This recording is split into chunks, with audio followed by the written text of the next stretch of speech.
പാഠപുസ്തകത്തിൽ ഉൾപ്പെടുത്താൻ തീരുമാനിച്ചത് നേരത്തെ എടുത്തൊരു തീരുമാനത്തിന്റെ ഭാഗമായിട്ടാണോ അത് പെട്ടെന്ന്? അല്ല, ഇപ്പോൾ ഈ ഒരു കാലഘട്ടത്തിൽ ഗവർണറുടെ അധികാരങ്ങളെല്ലാം കുട്ടികൾ അറിഞ്ഞിരിക്കേണ്ട ഒരവസ്ഥ ഉണ്ടോ തോന്നി, അതുകൊണ്ട് ഉൾപ്പെടുത്തേണ്ടതാണ്. കാരണം ഭരണഘടനയുടെ ഭാഗമാണല്ലോ അതെല്ലാം വരുന്നത്. പ്രത്യേകിച്ച് ഈ ഗവർണർമാരിലെ ഇപ്പോൾ ഒരുപാട് കാര്യങ്ങൾ ഇടപെടുമ്പോൾ പാഠപുസ്തകം എന്ന് പറയുമ്പോൾ 1 മുതൽ കുട്ടികളാണല്ലോ പഠിക്കുന്നത്. കുട്ടികൾ തെറ്റായി പഠിച്ചു പോകാൻ വേണ്ടി പാടില്ലല്ലോ, ശരിയായി തന്നെ പഠിച്ചു പോകണമല്ലോ. കുട്ടികൾക്കൊരു സംശയം ഉണ്ടാകാൻ വേണ്ടി പാടില്ലല്ലോ. അതുകൊണ്ട് തന്നെ കുട്ടികളെ പഠിപ്പിച്ച് പരീക്ഷയിൽ എഴുതിപ്പിക്കാം. ഇപ്പോൾ രണ്ടാം പിന്നെ ഓടി ഇറങ്ങുമല്ലോ ഇപ്പോൾ 10ാം ക്ലാസ്സിലെ സാമൂഹ്യശാസ്ത്രം. രാജ്ഭവന് പങ്കുണ്ട്.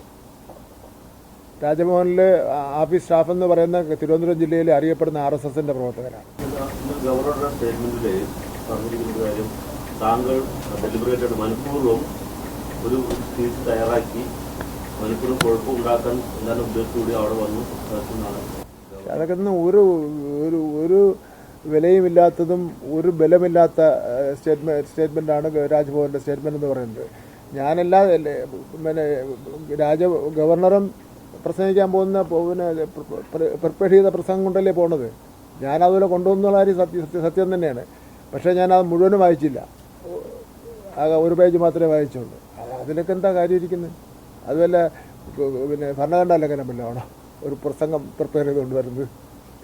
ഗവർണറും അങ്ങനെയല്ലേ പോകുന്നത്. അപ്പോൾ ഒന്നും പറയാനില്ല അദ്ദേഹത്തിന്. ഇന്ന് വഴുതയ്ക്കാട് വലിയ സംഭവമായിരുന്നു. ആരുണ്ടായിരുന്നു അവിടെ? വഴുതയ്ക്കാട് ഉണ്ടായിരുന്നു. ഞാൻ പിന്നെ വാഹനം നിർത്തി അവിടെ. വാഹനം നിർത്തിയെന്ന് വെച്ചാൽ ഈ വാഹനം എടുത്ത് മുന്നോട്ട് കൊണ്ട് പോകുന്ന ആരെങ്കിലും ദേഹത്ത്. യഥാർത്ഥത്തിൽ അവരൊരു 10-15 പേര് മാത്രമേ ഉണ്ടായിരുന്നുള്ളൂ. ഒരു സമരമാണെങ്കിൽ പ്രഖ്യാപിച്ചൊരു സമരമാവാം, വന്ന് വണ്ടി തടയാം, എന്തുവേണം ചെയ്യാം. ഇത് പതിയിരുന്ന് ഒളിച്ചിരുന്ന് വണ്ടിയുടെ മുമ്പ് ചാടി പിന്നെ എന്തോ ഒരു ദുഷ്ടലാക്ക് ലക്ഷ്യം വെച്ചുകൊണ്ടാണ് ചെയ്തിരിക്കുന്നത്.